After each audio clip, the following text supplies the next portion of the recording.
Or they'll just do I mean, it. just like me when do it my another live time. streams, you Yeah. know. Those people who have signed up will just do it again. If We'll get they it done can't get to today, work. but he'll just post it on his YouTube later. Ooh, 66 people. 66. If people see All us. right, I think we got it. Yay. Oh, excellent. Cool. Okay, so sorry everybody out there on YouTube. I think that we have it. I now see that we're on. Okay, perfect. Y'all, thank y'all so much for your patience. Our audience, thank you for your patience. Okay, so we're going to start this all over again. I'm Lewis here at East Oak Studio. This is going to be our first interview that we're going to be putting as part of our channel on YouTube. We are just so excited to have two titans and powerhouses, a powerhouse couple in the art world, Scott Burdick and Susan Lyon. And it has been so wonderful to get to know these people that I kind of considered superstars in my younger career, and getting to know them since we've been here down in North Carolina. We recently got to partner with them and Scott did a video with us on translating the photograph this past week, as well as Susan will be doing a video with us at the end of the month called Precision in Abbreviation, the Fundamentals of Blocking In. And it is just always an honor. I've hung out with these two people so many times, and it is always an honor to be able to collaborate with them. They've got their own world and are geniuses as well in the virtual world, and have been navigating it for even longer than I have. So welcome, you two. Thank y'all so much for joining us. Well, as I said before, you're one of our favorite portrait artists of all time. I mean, your work is just amazing. All the people you have at the studio there, all the different artists that are part of your group are it's just an amazing thing to see. Yeah. So Nice pretty exciting. community. Man, Yeah. Well, I'm humbled. You got, like I said before, you got to stop it.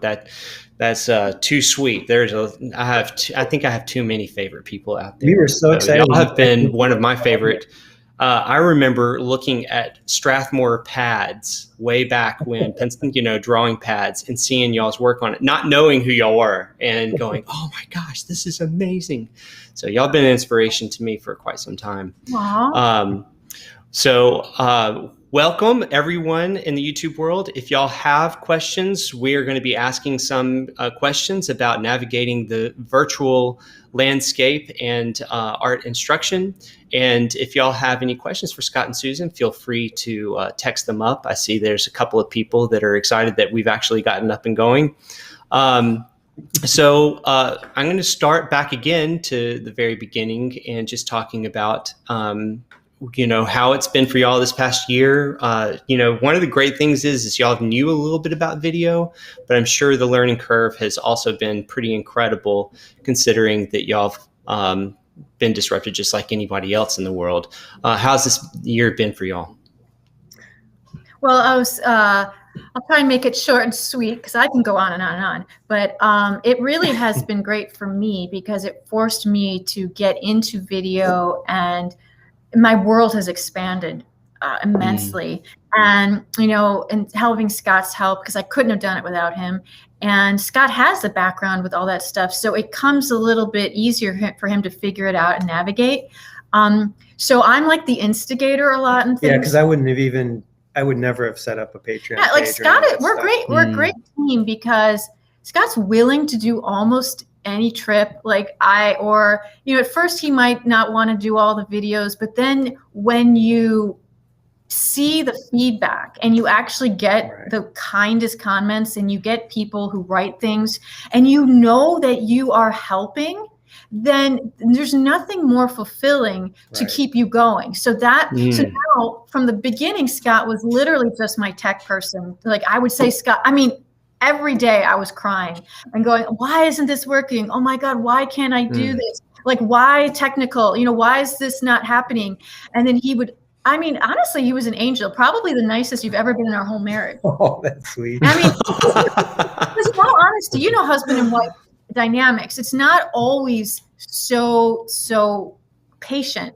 And I think he saw how much I wanted to do it. Right. And the fact that he had this background, he felt like, okay, you know, she's going to have a breakdown. So like, no, literally like 2 or 3 times we have our computer kind of room up in our spare bedroom. And I would just text him or call him and say, I need help. I don't know why this isn't. I would just give up and I would just go and I put my head in the bed and I just like, fix it, just fix it, you know, and I would cry because I didn't understand why all these technical things weren't happening. And slowly, instead of just being my tech, you know, help, he then started to actually want to create things, which probably wouldn't have happened if we didn't like have this whole change in our life last year. So it has brought out like personality traits or things in us that has expanded more than it would have. You know, I think life is more like amazing now because we have chosen what's important to us. Like me is teaching and sharing, and Scott has chosen things that he knows he's just not going to be doing anymore, and what's important. So, you know, in times of trouble, you like your focus becomes very narrow, and there's just not you don't agree to things that you don't want to do anymore. So Yeah, that's so true. You know, Scott, we were just talking about a minute ago before we realized we were not on the air, is that the difference also is a really interesting dynamic between the two of you, because you're more of an introvert, which is, I think, more common probably in the art world for artists to be more introverted. And then like you, Susan's like I am, where we're more extroverted. But because of like how you were talking about your workshops, sometimes as much as you love being around people, because I have tons of introverts that absolutely adore being around people, but it's energy depleting over time versus extroverts being energy generating for us to be around people. How has it been to transition? Because it sounds to me like you won't be doing workshops in person as much, but you're trying to actually give better content online than you could at any workshop.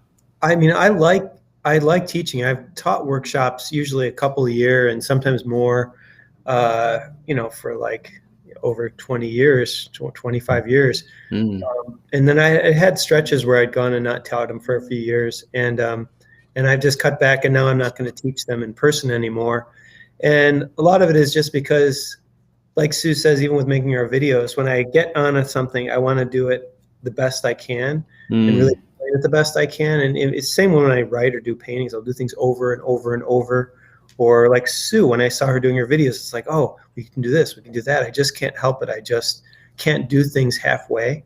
And so when I do workshops in person, I tend to just get so exhausted because the demos are fine, but then when I go from person to person, I'm trying to give all of this information to each person, and so I get tired, and then you go to another person, person, and so I personally I'm not as good as Sue at being more moderate, and so it frustrates me too, because as much as I'm teaching, I know that you can't really get all those lessons in a short class.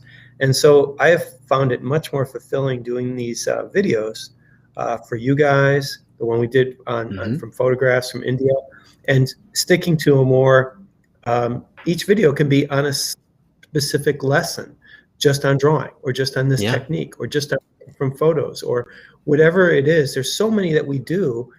And so I feel like I can take my time and edit it together and really get the lesson the way I want it. Whereas I get frustrated sometimes in person that I'm not speaking as clearly, getting tripped up. It's also such a time limit. Right. It's you feel like you're condensing so much information into just a few days. And that's also why I feel that online teaching is such a leveler. I mean, I love being in person. I think there's always going to be this hunger for in-person classes, just because it's camp.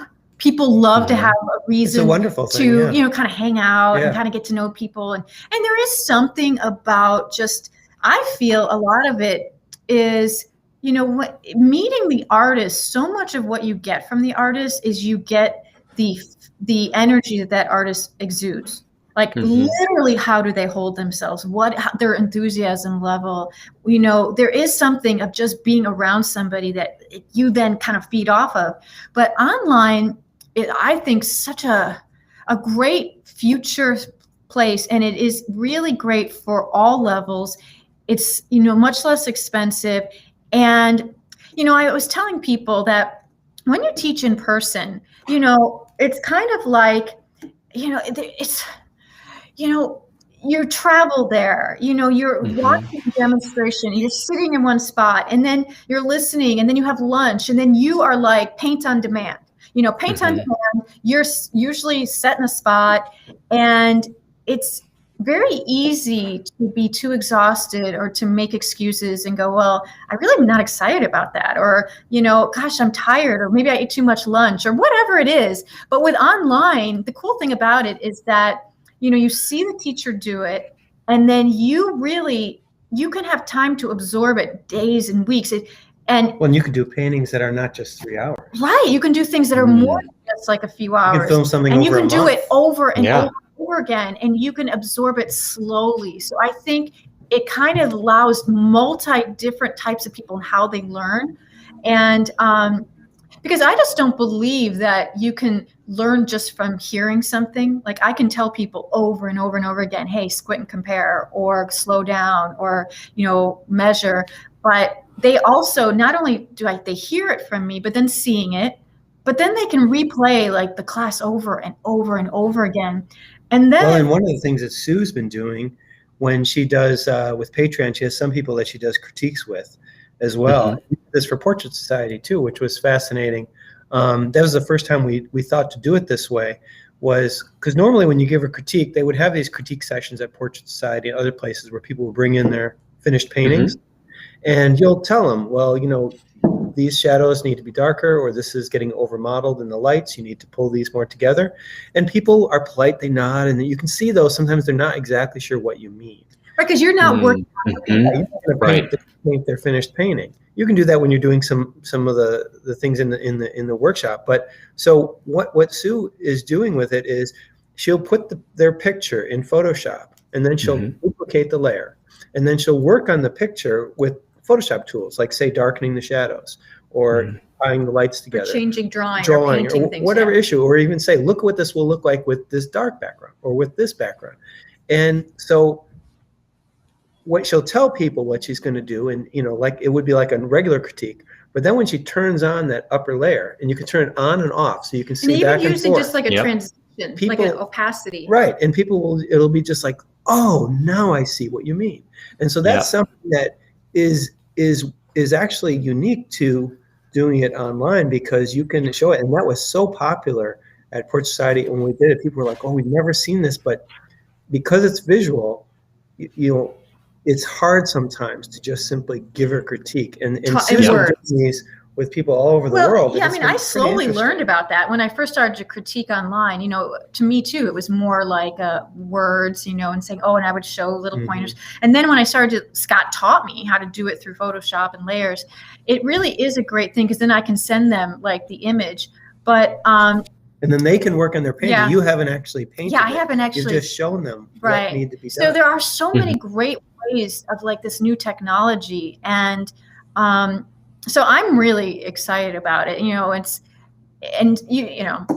it's it is like a Wild West. There are many things to think about also when absolutely. You have new coming at us, and yeah. And with the Wild West, there's huge not only learning curve, but there's also like things that you start realizing become like hurdles that you have to jump, or like new norms that you start to have to, like virtual norms that you have to create, for yourself. Like one of the ones that you and I were all talking when Scott was here filming, and we were talking about like how to navigate expectations both on the instructor side as well as the artist side about how you use reference photos. Say if you're doing either a demo, or some artists when they're doing instruction might be painting a fine art painting for like the gallery. It might not be a demo piece. And so like sort of and there's some people that sell reference images and that in order for you to use to paint, and sort of like, what are some things in y'all's experience so far that you've learned as far as like maybe norms, do's and don'ts for both the instructor or for the instructor to be aware of versus the student, and what the student should be aware of? Well, yeah, and that's, you don't even think about some things until they pop up, right? And, I guess the thing is that when you go to art school or you hang around a lot of artists together, you start to realize there is an etiquette there. You start to, because people will talk bad about other artists. You'll start to go, oh, like you'll get in trouble if you do that. Oh, okay. And if you don't have those school or art club in you where you're at, like say you're more isolated, or maybe, you're older and just starting into art. In other countries. Yeah, in other countries. It's like you don't realize, oh, I didn't understand that wasn't this or that. And, it happened. I mean, so there's some stories where, just like you said, and there's so many people doing online classes now, and there's so much generosity, and I think it's great. Honestly, we started the Patreon. I wanted it to be the lowest cost I possibly can. I want to practically give it away. And because the idea for me is not to make a lot of money. I mean, maybe if like people like it and I get multiple people, I'll make some money, but I want to just give it away. So that's the point for us. I don't want to like hide information or hide things. Okay, so to start off with references, so many people are giving away references for free because they're saying, paint along with me, and here's my reference. And I think that's wonderful. And I think that's great, because what happens is a lot of people that I critique, a lot of what I'm critiquing with people are their references.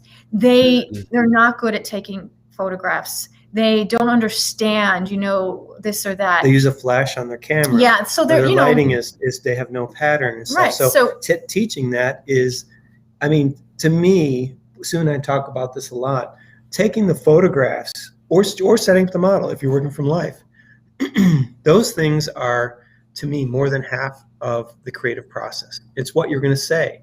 What model do you choose? What lighting what vision do you have in mind? Or when you travel to a country, a lot of the paintings I do are almost documentary type of things, where I spend hours and hours and hours in a place trying to get the right photograph references to work from, like the one I did for you guys. I talked about how long I spent in that location over 3 days taking photographs to get the one or two that I'll paint from. So those are a personal thing for me. I remember the place and all that. So the first thing is when you work from someone else's picture, so that half is really, it's like a collaboration. The painting now is a collaboration between that person and you, because they've taken the photograph, they've set up the lighting, they've got the models, they've traveled to the place. There's nothing wrong with collaborations, but you have to be open about it, that it's a collaboration. So even if that person has given you permission to work from the photographs, it's good to say thank you or to this photographer who took this and gave me permission to work from it. Because I know artists who will ask a photographer permission, or they will buy the images, but they will always say, I mean, mostly that I've seen, they'll say this is, and so that's letting people know that when you take pictures from people and they haven't given you permission, that's just completely a no-no, both for the collector or for you. Or I any think of we that need stuff. to go into the subtleties about that, because as I teach, I'm teaching people who are, maybe very beginner, and, they're not going to be hiring live models. Right. And so I offer photos to them, but also I'm telling them, you just need to practice and practice and practice. And sure, go to Pinterest or go to Google, find photographs that are really good and practice. Practice from books, right. Art books like Loomis and Vanderpool and all these famous people. It's definitely what you need to do. But there is a point when you then can't like sign it and try and sell that, as like your own work. It has to be completely transparent that, this was taken from here. But also I say, then you have to leap from these practice things of just because you haven't gotten used to taking your own photos and you're using, Pinterest. What happens is there's a lot of fine art photographers out there that is their life. They spent decades, and they have the camera equipment and they have the studios and the models, and they figured out just the most gorgeous lighting. And I see them too. I see those photographs online and go, you know what? That would be an amazing photograph. Oh my God, it's practically a painting already. Oh my gosh, and it's like, but I use that as inspiration to then get my own model, and try to reproduce that lighting. I love that lighting, the girl with the pearl earring. I love that lighting that's backlit. So you know what? I want to try and do that exactly with my own model, because what happens is if you paint from that photo, you just have to really question, like, what am I doing? I'm taking the work from this fine art photographer and all the time and effort they put in it just because I think it's beautiful and it's what I would love to paint. And beyond that, you're kind of cheating yourself out of the experience of doing something that's your own vision. You'll learn how to take the photographs. And then once you actually learn those things of how to take your good references or set up the model or what lighting, even if you're working from life, then you will actually no longer even want to paint from other people's photographs, because the ones you take yourself are going to be so much more personal to you and so much more creative energy that you spent in it. And so by falling into the trap of just working from these because they're better than you can do, you'll actually never learn to do it yourself, and you'll never actually start having that joy of getting your own. I just want to emphasize that since I am not a professional photographer, I sympathize and I know what it's like to be that person that would love to have great references and just maybe like not have, oh, everybody else's references are so great and I don't have them. So I get it. And and that's why on our site, we do photography, or we're going to do more. Like, how do you get good references? Using your phone. I mean, you don't have to. People ask us, what kind of cameras do you need to get? And you don't need to get anything. You can use your phone. And and I want to do more videos. And I think about beginner photography for people like me and my friends, because first you start off with still life objects. Start off with simple still life objects using window light. Just take hundreds of photos, write down the settings, write down what you did, and then practice painting from those references from the still life. Then you can practice doing people. Now, also practicing taking photographs of people from window light is maybe easier than starting to use spotlights, because spotlights, once you get into spotlights, the contrast and the extreme can be hard for you to have to figure out the settings. So there are baby steps to take. But I just also want to say that when I teach, I do say, you know what, I understand you don't have great references. Practice, practice, practice on generic photos that you can get off the internet. It is just, there's a leap. There is then a transition that as a fine artist, we have to take to where then, we're going to use our own references. To caveat that is to always be transparent. Right. Even if I tell people to do master copies. Do a master copy of a Sargent, a Richard Schmid, anybody you love, but be so completely transparent that it is a study of that artist, and you will gain respect. I think people just have this fear, like, I'm just don't have those opportunities that other artists have. But the thing is that we're trying to emphasize here too, and I know, Louis, I've seen the work you're working from, and you take beautiful photographs. You know what lighting you want and all that, and that's the most important thing to getting a good painting. So often people will come in when I've done workshops, or even people that we know that'll come and ask advice on a painting, and they'll bring in the photograph, because I'll do this Sunday group where we would get together before COVID, and we'll start it up again. Every Sunday we'll have a model from life, and people will bring in their paintings. And so often I look at their photos and they say, well, how would you do this, handle this? It's a difficult photograph. And honestly, my honest answer is I would take new photographs, a different photo. Yeah. Because you're making it hard. It's already going to be difficult working with photo. You have to change a lot of things. You have to have enough experience from life to change those things. But if you're going to handicap yourself even more with a bad photograph or bad lighting, even if you're working from life, you have to have good lighting. Right. So I get frustrated sometimes when people bring things in and I start to tell them, that they need to get better photograph or try to, and then a lot of people, not all, but a lot of people, they kind of just brush it aside. They're like, oh, well, yeah, but tell me about the painting. It's right. like, well, yeah. No, that's the foundation of this is your subject, your lighting, and getting it as good as you can. There's going to be things. You learned from Richard. Because also, and I would like to hear that, but in actuality, the way you're setting up your lighting, say you are going to do it as a reference photo, is the exact same way that you would set up your lighting if you were going to do from life. Right. And the problem with a lot of times when people are working from life and they're having an issue is because they're not doing a good job of lighting as if they're working from life as well. Exactly right. And the other thing I wanted to bring up that you were saying when you were here, and you barely touched on it, but I wanted you to say a few more sentences about it, is that when you're cheating yourself when you're using someone else's photo, because the experience of being in that space is a memory that burns in your own mind of the experience, and the images help you recall an incredible experience that you had. And so you've been in India and Africa and all these places, and been able to be in very tribal areas and people with beautiful clothes and wonderful ceremonies. And when you take photos of those areas and you go back to use those as images, it actually brings back the memory, Well, and that comes through in the painting, but even beyond just simply the painting is not necessarily your only goal in doing these things. Right.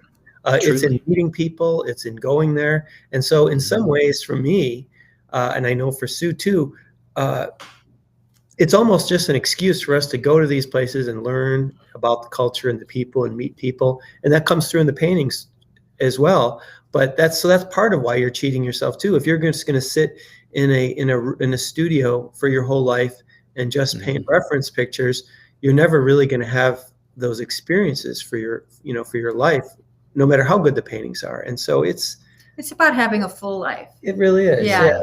We're artists because we are visual language, and it's, why, the whole idea of just experiencing it. And that's, I'm not really a landscape artist, right? But when we do travel, or say we're going to Europe, we'll go do these little street scenes, and, I'm kind of intimidated to paint in public, but, as a sightseer, you're just walking and you're kind of always in motion. But as a painter, you sit or you stand for 2 hours, and you are literally a part of the building, the furniture, and people pass you. So now you've become still and everybody else is moving. And it is such a different experience to literally stare at a building or a tree or a park or a fountain for 2 hours, 2.5 hours, and just imprint that in your psyche, where it's like you would never do that if you were a typical tourist, so that's also the joy of being an artist and stuff. Louis, I'm curious, how did you learn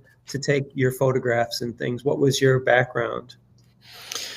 Well, honestly, I think it was trial by fire and a bit of human error until I figured it out. But a couple of the ways is I grew up in a small town, but we had kind of a big name painter in our town named Marshall Bolden. And he was a portrait painter, and he helped show me that lighting was important. And when I was a little bit older in my teenage years, believe it or not, I worked for a photographer and would go and assisted him in photo shoots, especially for high school events and things like that. And he taught me a little bit about lighting. And so it kind of picked up a few things here and there. And then literally one of the things you said, I think it was Susan that said it, was I tried to mimic. So I would see something that looked amazing and I would try to mimic it and set the lighting and the mood. And then in high school, I took a photography class. It was my favorite class. I spent 90% of my time in the dark room. And, wow. And so there's little things here and there that, it's small experiences that I tried to build on, throughout the time. I would really encourage people to do like you did. I mean, nowadays you can go online and you can really, really study all of these things. There's great videos on YouTube and stuff. I was like, you know what, we didn't have photography in the high school I went to. There was no other real classes except for the basic classes. But after going to art school, I mean, I got a camera that I could use kind of after I finished art school, but it was just film back then. And but I actually went and started taking classes when I finished art school at Columbia College, and worked in the darkroom, learned how to use the camera and all that sort of stuff. I took writing and film and photography, and I think that stuff is become so valuable to us. I mean, a lot of that stuff, like taking the film classes, that was before video, so it was like cut and splice things together. One thing I want to say, it's become helpful now. That I hear from both of you, and I know it's important for me, is seeing somebody before you. Like you had that famous artist, Scott had Richard Schmid, I had Scott. And it's like you see somebody acting and doing it in a certain way, which then you go, oh, okay. And I wanted you, you know, for me, I want to tell a little story. When I was at the American Academy, you know, we had like this one oil painting teacher, and he really only used a yellow spotlight, like an extremely yellow spotlight. So, and the poses were all very boring, very much similar, just literally standing there. And so every highlight was like cad yellow, and every shadow was like purple or green. And it wasn't that inspiring. And so early on, I was introduced, you know, someone, you know, I'd seen a slideshow from Richard Schmid, which rocked my world. And, you know, he had a book from the 70s on painting the figure. And I remember walking into my oil painting class and showing this book, and my teacher was not that happy. And he never really talked to me again, which was interesting. But so I was like, I want to set up poses like this, and I want to do lighting like this. And so I just took over the class. I mean, literally, they didn't have the lights like we have nowadays. This was like a long time ago. I had to put gels on the lights, so yellow. And I would get the models to get up there and kind of do these like kind of Richard Schmid poses where they're standing and, you know, maybe twist and like having their hand in the back. It was more of a painting. And of course, everybody wanted to do that. So I guess I mean, I'm just saying that we do learn from people before us. And, you know, I just also want to, you know, to say that, Scott, you remember very vividly seeing Richard's photos and how he would say how important it was to have great photos before you started. Like at that time, that was before, again, computer screens or everything. So everything was slides or transparencies, or if you had prints. Now, Richard, back then, he works from a screen now, but back then, he wanted to have the best color and everything from his photographs, and he shot 2 1/4 with like a Hasselblad camera. So he'd shoot the slides of the things that he'd do, and also 35 millimeter, but he had a projector then that would project into a box that he'd put a screen on it, like a kind of opaque screen. And he'd built cardboard things on the front and back. To create darkness. To make it dark in there. So almost like a movie theater. And so he would rear project the picture in there. What? I was saying rear project. Rear project the picture into that thing, and then he would look into the box and then paint it. So it's more like a screen now, where you have a larger dynamic range of lights and darks because it was an actual light source, better than working from. So, and when I looked at his photographs, looked through the photographs that he did, again, he could be a professional photographer. They're absolutely gorgeous photographs, and it made you realize, wow, you know, you really have to have some good work to work from. And so that's when because I hadn't done anything from photographs much at all, because through school, 3 years of school, and then at the Palette and Chisel was just all from life. So when I finally started to want to do my own actual things, I had always had ideas of the types of things I wanted to paint. I just wasn't at a skill level that I could even attempt those. So when I did, I got the 35 millimeter. I built a rear projection box like that so that I could paint from things, and started to learn how to use the camera, took those classes and that sort of stuff. So, I mean, I took it really seriously. And like Sue said, Richard as an example of a really good artist, and how serious he took. He would only paint from references that he could see the painting. Like it was, you know, like he knew what he was going to create from that. It wasn't. And of course, he changed the photo quite a bit. But, you know, like I was saying before, even though the photo isn't never going to be perfect, and you're going to do lots of changes artistically, but also for what the photo is doing, which I kind of tried to show in that demo that we did for you. Yeah, right. One is how much you interpret it. You use it as a starting point.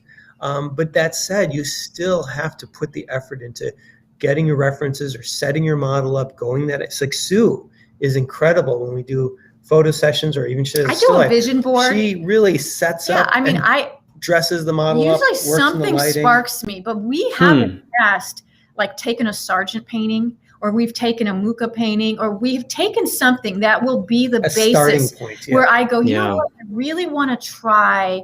And it never works out completely, which is great, because I don't want to copy, you know, the exact description. But I'll go, you know what, I'd love to have a girl like lying down on the couch, or I'd love to have somebody holding this particular thing, maybe up to the right. And so then we figure out like props, I figure out color harmonies, we get a model, and then for like 2 hours, we try different things. And we just had a model here not too long ago. And of course, I was inspired by this Sargent painting, where the whole pose was really just, you see the elbows and the hands, and it's very much like the face is very secondary.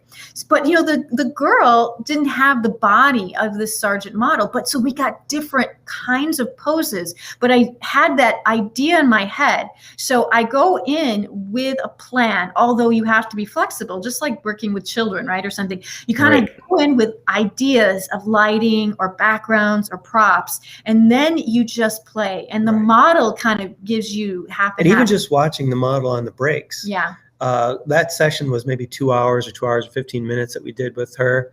And Sue is better at doing the art direction, setting things up beforehand.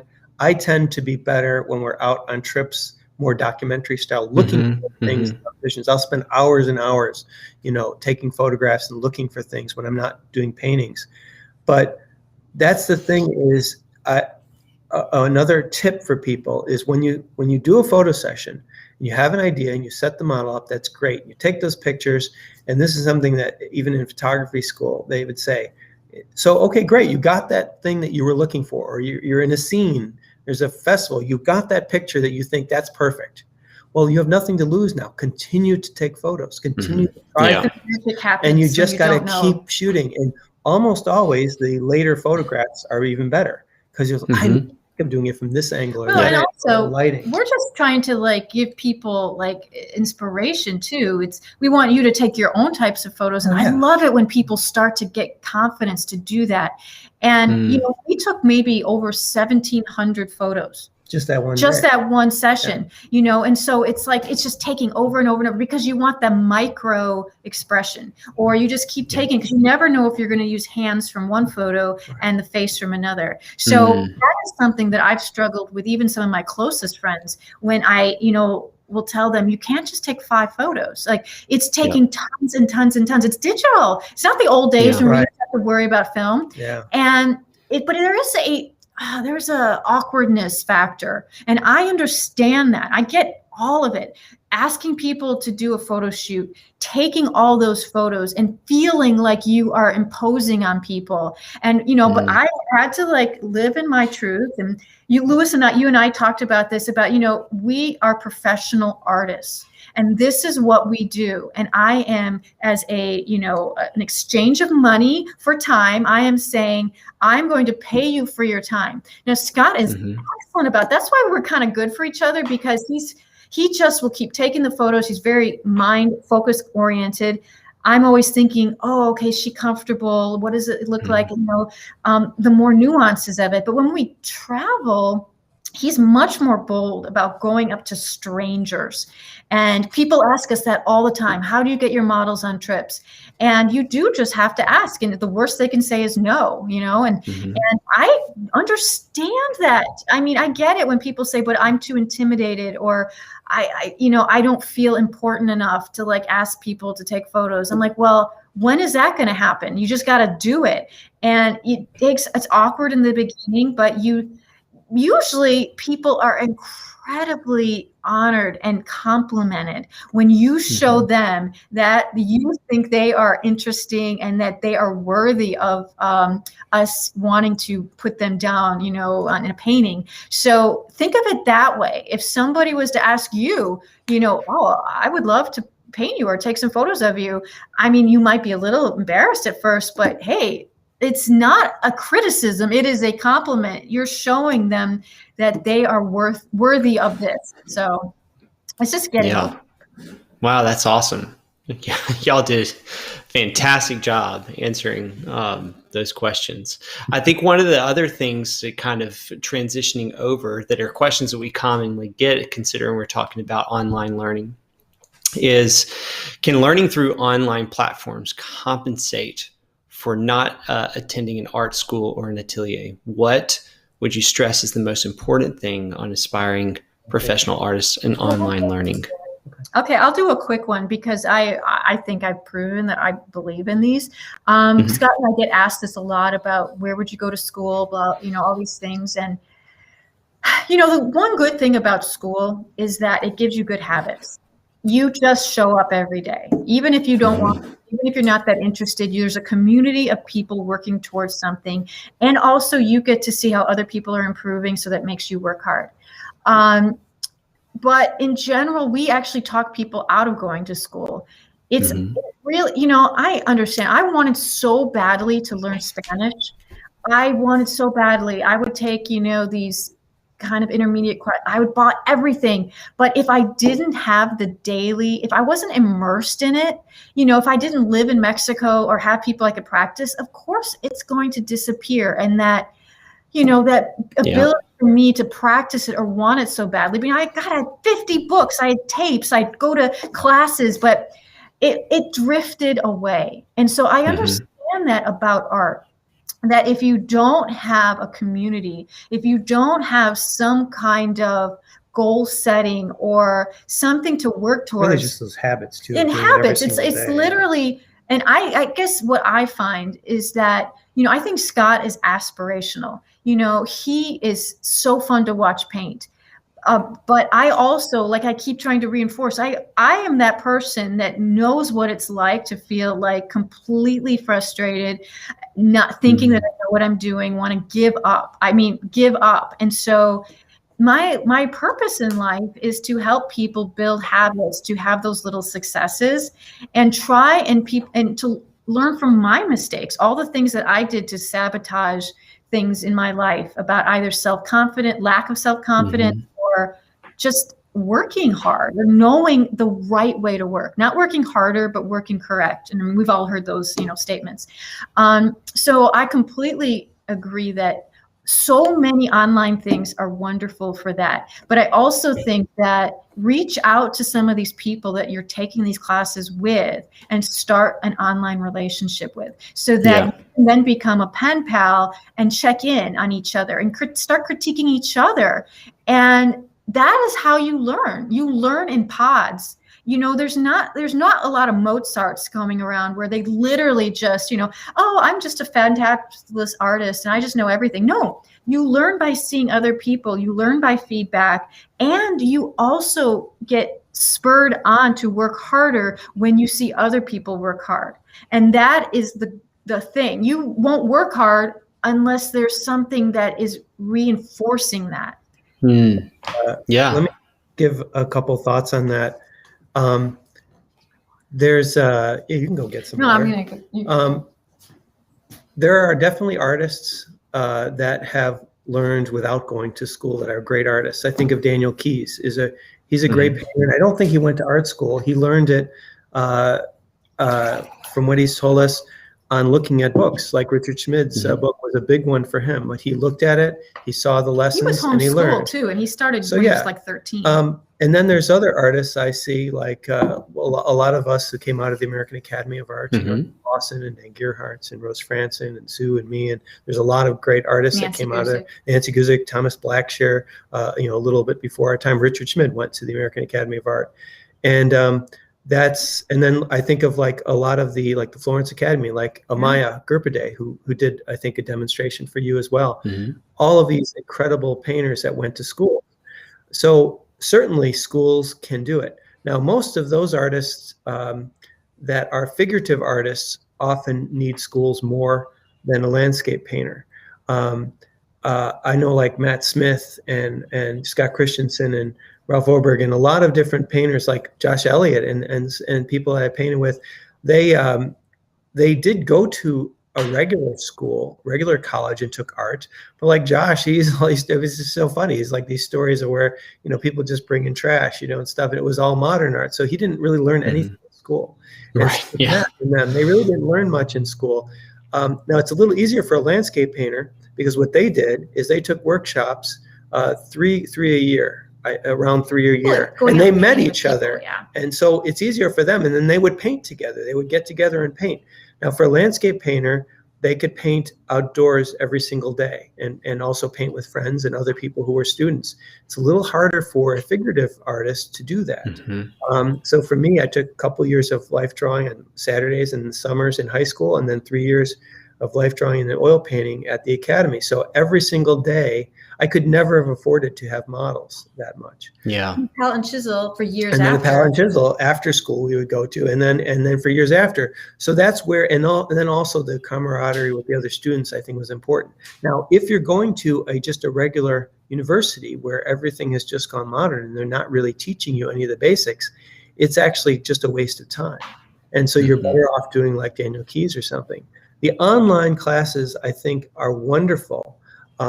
Because you can get those lessons just like Matt and Ralph and Jack Christensen and those, going to the workshops three times a year and then working on their own. That's kind of the way I see the online classes is they're wonderful for doing this. Now, some of the classes are actually having assignments and they're having models that everybody draws from. So it can be similar to that as well. You'll get the lessons, but you have to find a way, like Sue was saying, to get into a disciplined routine. And it's sometimes more difficult when you're taking things online. You're going to get the knowledge. You just have to find a way. You need the social support too. Yeah, to get a group together and just hire models together to defer the cost or go out painting together and really make a schedule of it. Now that's where doing the online things, you can become as good as, like I said, Daniel Keyes basically did that with books. It's similar to the online. And so that's kind of my It's tricky when people ask us about like ateliers though, because we don't know that because that's not how we were taught, but the structure is so excellent. But that's something maybe Luce you could tell us about, because that's not, Scott, in my world. But I mean, what we've heard sometimes from people who go to ateliers is that maybe it could be so structured that your own personal expression is hard to then come through. Yeah, I would say that the difficulty of going to some sort of classical training school is that sometimes it is hard to break the mold of some of the structure that is given to you in order for you to improve. It's hard for people. It's kind of like if you gave everyone sort of the understanding of the deck of cards and all these different things, and each skill set is like one of the cards, but it takes somebody else to know how to put them in a particular way in order for you to like use all the skill sets that you have and be creative with them. It's like creativity is its own sort of skill set. And the method becomes sometimes the whole thing, just the method of then that exactly. It's almost the vocabulary, right? You learn the vocabulary to create poetry. Right. This is probably a better analogy than the deck of cards. But you learn the vocabulary to create poetry.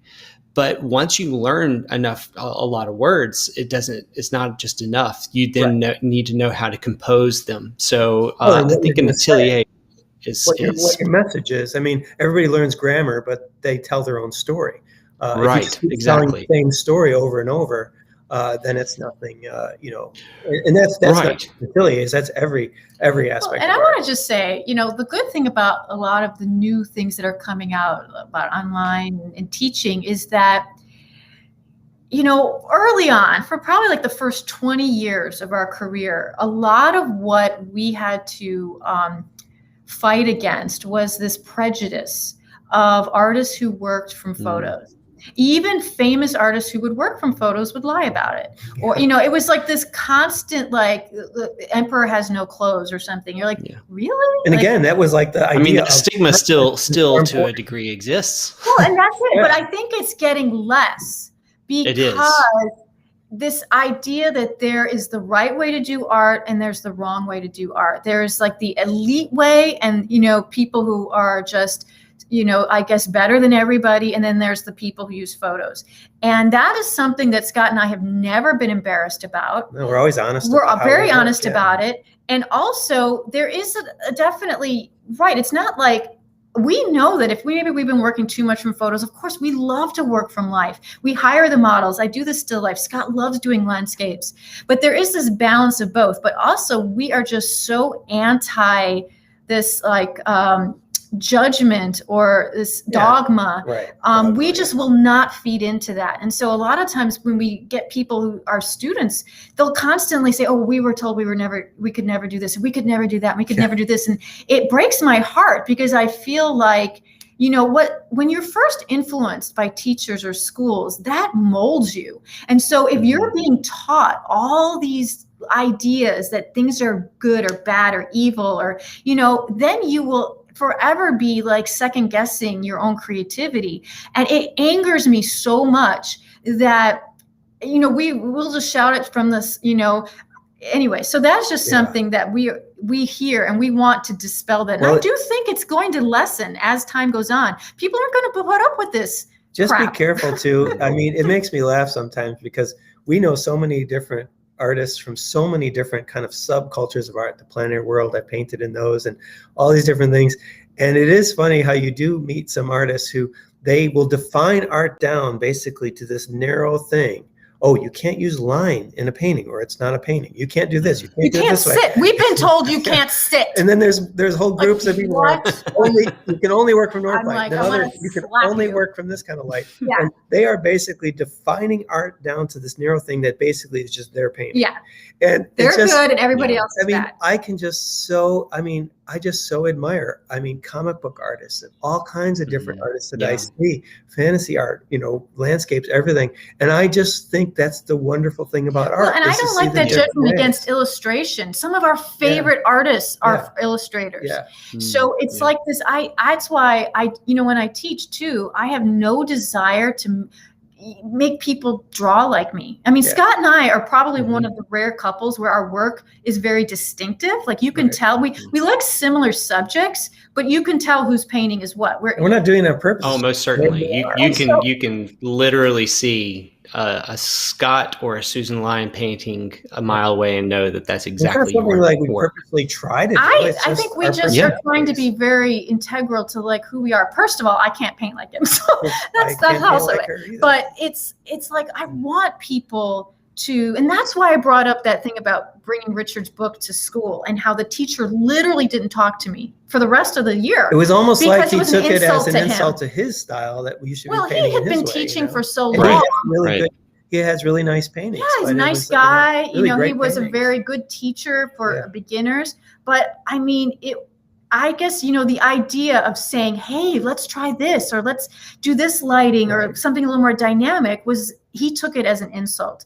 And so I've seen teachers, we know people that kind of like, unless your work doesn't look like theirs, that's why you were kind of just saying that it narrows it down. And believe me, when I teach, I'll give people principles or ideas, but I don't want people to draw like me. I want them to draw like them. And then maybe I can give them ideas about a thought process or and it's an interesting thing because anybody who gets to a certain level of the technical things, it's kind of like you were talking about with writing. Once you learn all of the basics of writing and grammar and the way you can construct things, and you'll try to work in this writer style and this writer, so you start to understand it. So you could work in any style that you wanted to. It's like with painting. So when an artist chooses to work in a certain style, it's because for them, that's the best way. That's their favorite. And so, of course, naturally, there's a tendency to want to tell people, well, gee, do it this way. It'll be better because that's, of course, what you're attracted to. But you have to get yourself to realize that it's a personal thing. I love variety more than anything. And so I find it weird when people feel like I have figured out the ultimate way of painting. There's nothing everybody should more paint this boring than going into a show and everybody's work looks exactly the same. Right. Or you see the copycats of people like someone starts to make a lot of money, and then all of a sudden everybody copies it, and you just go, there's nothing like that turns me off. They're cheating more. themselves, just like we're talking about photographs. Okay, they're letting their own. But no, I mean, I don't want to judge that too much, because in this world, we want so badly to like matter, and we want so badly to understand. Like, I've gone through many a year, not just a day or week or month, but year of like, who am I as an artist? Like, what do I have to say? What is my intuition? What is best for me? Because I know that that pull to like, you see something that's good. So then you start to go, well, I guess I should paint like that. I guess those are the subjects I should paint. And then you fighting yourself. You're like, I know, well, I try it, but it doesn't work out as well. I guess I'm just a bad artist. Right. I'm just not good enough. I'm trying my hardest to like do that genre, but I can't do it. And there's this inner fight. So I don't put down people who do that, because we all are, sparkling eyes to like success. And sometimes that's how you learn, I mean, even like Richard would show paintings that he did when he was in school, and he'd paint things like Monet, like Feshin, like Mancini, all these different artists. And so you're trying to learn things. So, and I'm always experimenting. So you'll see, I've been doing ones where I've been incorporating some of the things like Klimt or Mucha, but I'm combining them. It's like somebody had commented on a painting that I put in. They're like, well, that's like a combination of like Klimt and Sargent and Feshin and this and that. It's like, that's what happens is you study people's work, and you might do one very much like that to learn the way they're working, and then you take it in your own direction. And that's how, like you're talking about getting all these toolboxes as a poet, all these different tools that you have, and then you're going to use them in your own way. So it's fun. But I have to say, when I had taught, a lot of people would ask me, a lot of younger artists that were very, very talented, one of the common questions I would get was, now, what subjects would you suggest that I paint, to be able to sell these and make a living as an artist, and I always it always like would just like hit me hard, because it's just like, gosh, that's the one thing, now that you're starting to want to do your own work, you need to answer that question. I can't answer that for you, and just be attuned to yourself, the things that you're interested in. I mean, it will never end. You'll always be asking those and questions. You'll always be changing. You have to start to get in tune with yourself. Of when you see something, you think, wow, look at that. I mean, I've literally been out with some younger artists, this is a while back, and we're painting, and they're like, oh my God, look at that, old car, whatever it is, an interesting scene, and industrial scene or whatever. And I'll be like, well, you should paint that. It's like, I'm not interested in that, but you are. Like, oh, but that's not really something that would sell, or it would be in the gallery. And believe me, if you're in tune with that, you see artists who do things that are just so surprising to you and so beautiful, and then they're so popular because it's unique, and they're being honest with themselves. And so that's a big lesson. Yeah, no, that's a lesson. Scott would never use this word, but I think of it as almost like a spiritual journey, because it is. He makes it sound so easy. It's not that easy sometimes to be in tune, like who you really are, because there's so many voices, and there's Instagram and Facebook, and there's people who are really successful. And then you have your day in and day out and day in and day out of like, I hate my work. Why isn't it not working? I want to know who my higher self is. I want so badly to know what the flow feels like. And so I get that. And so, we are not one of those people that are going to say paint for, galleries or success, because in a way we've chosen not to do that. We live really simply. We've moved down to the country. We don't paint to make money. And if money comes, that's great. But we live so simply that we don't have to do that rent check every month. And that's something that will kill a side of you, where you start to then reproduce the same thing over and over again, and it's life sucking. Because certain paintings that you do, certain paintings that I'll do for a show at a museum show or wherever, it will sell. It will just sell so well. You'll have 50 names in for the box and a draw, and of course, then the gallery, that's their job. They're like, do more like this. Make more just like that. Yeah. And of course, if we don't have kids or anything, if you had a family and an expensive mortgage and all this stuff, I can see that you'd probably just say, well, I've got to do more of these, at least just to pay that. So there's nothing, obviously everybody's in a different position. It's all personal. For us, that's one of the reasons we moved of course. to lower our things so that we when the real super popular painting is there and everybody loves it, it's great. But I mean, I'd say, then you always have paintings that don't sell, and I never feel disappointed, and it never deters me from experimenting and trying different things. So it's a balance for everybody, Well, and I think you're hitting on a really good point, which in every single instance, people have different platforms and lifestyles and things that are going on, and you're really empathizing with those that you don't know where they are or what their stage of life is. But one of the other things that I really love that you're hitting on was when you were talking about the people wanting to mimic other people. There's most certainly an advantageous side to it, which is what you were talking about, increasing your vocabulary for how you can find new ways to paint for yourself and be able to kind of like shuffle the deck and figure out new ways to come up with the same thing. But the side of us that I really love what Susan said, which is the empathy side for a person who sees somebody gain such approval for a unique new thing that they did. I saw it 100 times at when I was in an atelier and in other locations. You see somebody do something that like just smacks you across the side of the face because it was new, unique, but powerful. And then all of a sudden you just see everyone kind of start doing it too, and they just kind of line up to try that thing. And I don't have any issue with that, the feeling of wanting to do that, because I get it. We all are seeking approval. We see that person gain such approval that we go, oh, that must be the truthful way that I should be doing things. And so then you like push towards that thing. But to feel the liberty to what you're saying, really understand your truth and be able to lean into the fear of not knowing if it'll be approved or not. And just like stepping out in sort of that art faith that you're going to, it's going to be all right. And we'll all start out with that where we're mimicking, where we're trying other people's styles and things like it.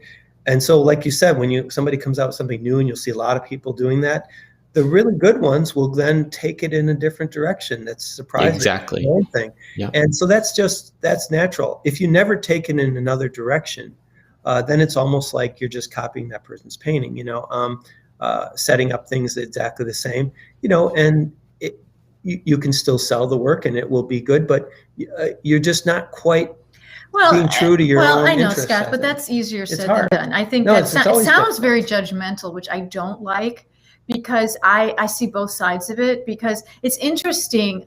I mean, I am so imprinted like what a still life looks like. And it's all because of Richard Schmidt. Like I cannot, it's hard for me to go, all right, I know there's other people out there that have set things up that are really unique in different angles, but it's like a baby bird being imprinted with something. And, so it's so very difficult for me to think beyond that. And I also still have fears about, like setting things up and like, making things interesting, but maybe I went too busy, maybe I went too simple, maybe this or that. And so it's not easy to understand who you are. I'm still figuring it out. Truly. Every day. It's a lifelong journey, right? Yeah. Well, for you, it's interesting how when you started to get that particular type of paper that you worked on with your charcoals, and all of a sudden you created a drawing look that I had never seen before. People have done soft before. But the way you do it, it's just very unique, and it's instantly. It's true. Your drawings, most certainly, I would know right away was yours. Yeah, like you can pick it out of the whole. But I'd like to tell the story that those drawings came out of an illness. So a lot of times people have these like forks in the road.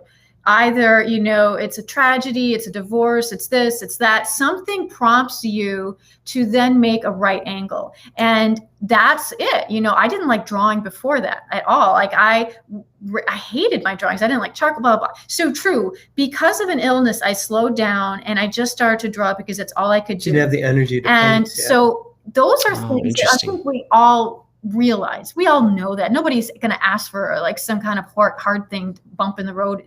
Oh, please, maybe can I get into an accident? Maybe my life will. But no, nobody wants that. But it is the idea that, oh, okay, maybe force you out of your comfort zone, great things happen when I do change direction.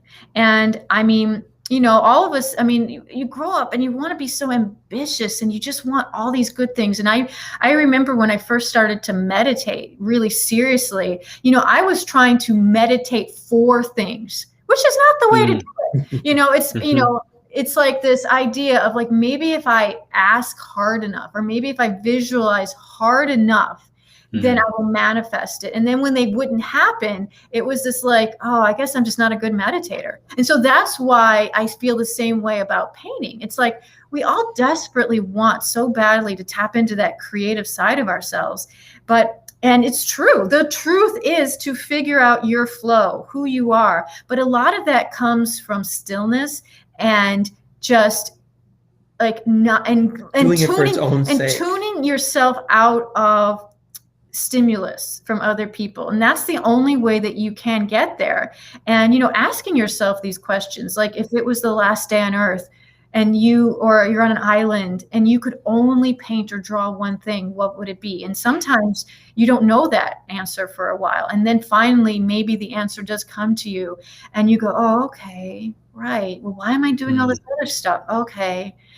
So sometimes you do just have to like be quiet. And that's when meditation changed for me, where it wasn't so much wanting something or an outcome, but it was understanding that I don't need a specific outcome. I don't need a specific goal to like still be fulfilled. And that's a life changer. But you know what? That doesn't come from just being told to do that. It comes from many different levels.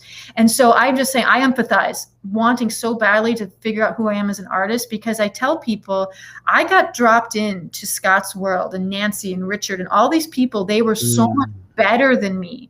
So when you're like 19 and you literally are just starting to paint, and you're surrounded by people who are getting a lot of attention and selling and are high level, of course, you're going to be like, you just close up and you're like, I'm not now learning with people my own level. So they're always above me. I'm always below. I'm always sucked. I don't know who I am. I see their artwork and it's like, that must be what I should paint. And it takes a lifetime to figure out who you are, peeling back the onion. So that's why I feel like I can be a good teacher, because I know what it's like to be completely insecure about your work. And I think sometimes people who have a certain ability, it's hard to even remember what it's like to not be sure of yourself. Yeah, that's right. That's so true. Well, y'all, I mean, here, audience, this is the reason. This every month. We can do it like we can. We should just have fireside chats with Scott Burdick and Susan Lyon every month.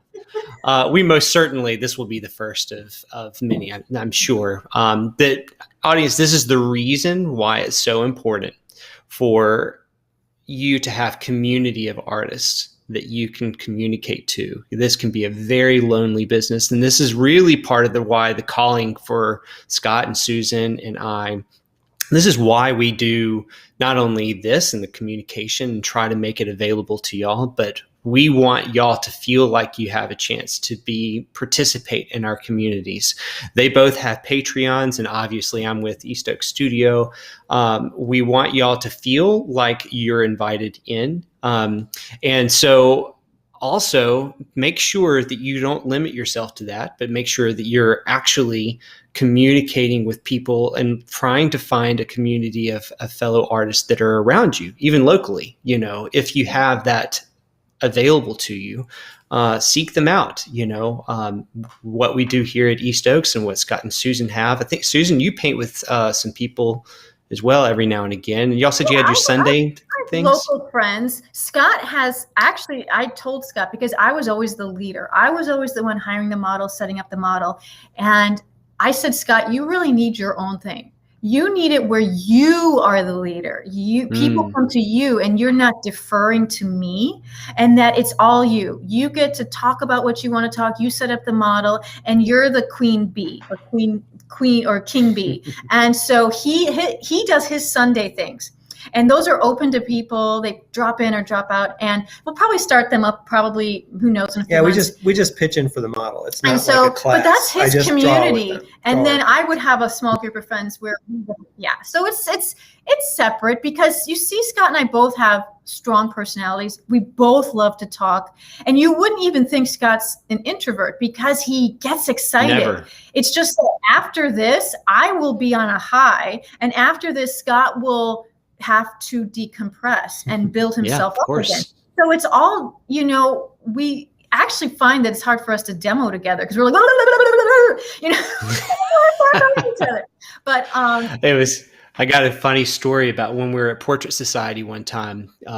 Michael, my partner, and Josh are quite extreme introverts, and I'm by far on the far end spectrum of extrovert.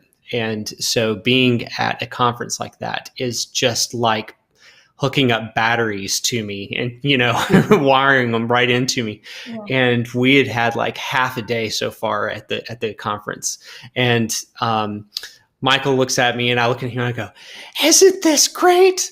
And he goes, "I need to go take a nap. I'll see y'all in a little bit." And he just like exits left stage. He enjoyed it just as much, but it's so draining and so energizing. And it's just great to know that those are your personalities and to know that that's how people operate and work. Mm-hmm.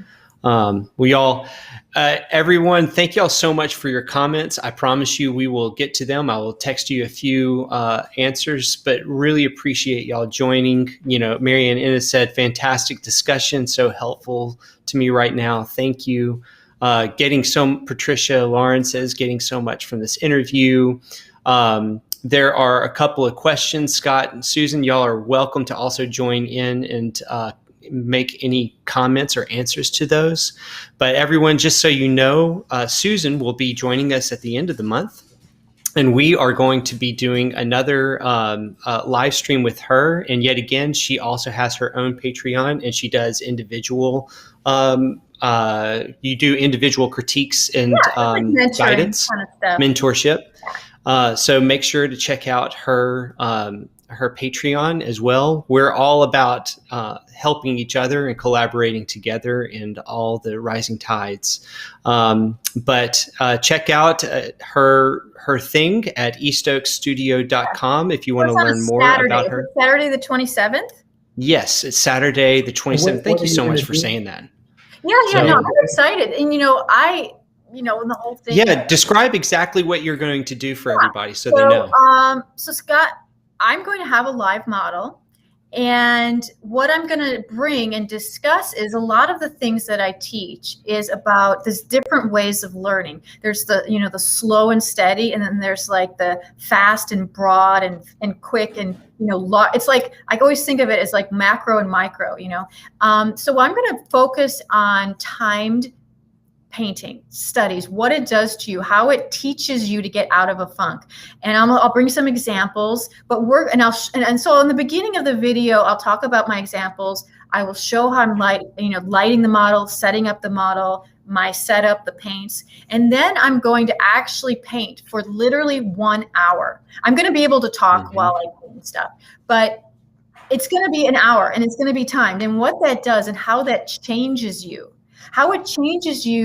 the adrenaline, it's almost like the focus is so heightened that it changes how you paint. So, and that's one of them, Scott. Oh, no, don't worry. I'll bring them. And then at the end, when I'm finished, I'm going to I think the cool thing about these time studies is that they always train you on how to do it better. What do I do differently? And I've done them before because I film a lot of these things for our videos, and I filmed one and I was like trying to teach and talk and do all this. And I could tell I was flustered. And then at the end I was like, what did I learn from it? And I just wasn't sitting well in myself. I'm like, I'm going to do this again. I'm going to film myself again and show people how you learn from your mistakes. And I'm like, I knew how to do it better now. I knew how to do it differently, and doing it right away, so that you're not like, oh, tomorrow or next week, but it's like right away. And also writing things down, writing the things down, notes, like, what would you do different? What did you like about what you did? All these things are creating habits. And so at the end, at the end of the video, we'll have time for people to ask questions. I won't be able to answer questions while I'm painting, but I can talk. At the end, any of the questions you guys have, I'll have time then to be able to answer questions. So that's how that live stream will be kind of situated. So to clarify, she will stop painting at the end of the session, and still live will be able to answer any of your questions that you have asked throughout the period of the time. Also, the time, are we doing noon? Is that right? I was just checking the schedule. At noon, and then I'll talk in the beginning. Eastern Standard Time. Yeah. So all of this, people can watch it on your thing afterwards too, in case they miss it. Yeah, exactly. And that's the other thing on the platform. If you missed it live, if you're a subscriber or decide to purchase it individually, you can watch it at the convenience, at your own convenience, anytime you want to. There is a small period of like 24 hours that it has to re-upload. But aside from that, it will be there for you to watch unlimited. We'll have all of that information in the notes below on this YouTube. And y'all, thank you so much. This was incredible. We'll have to do this do this again. Y'all are just so like a wealth of knowledge, and everyone who joins is gaining so much from that. So thank y'all again. And everyone, we're out. Please follow us. If you're enjoying this, please click subscribe and the little bell in the corner, and it'll also notify you anytime that we start doing more of these interviews. And this is going to be a common thing. We're going to continue doing more interviews on our website. So stay tuned for more and for the future one. So thanks. See y'all later. Thank y'all so much, Scott, Susan. Y'all just hang out for a second. Okay.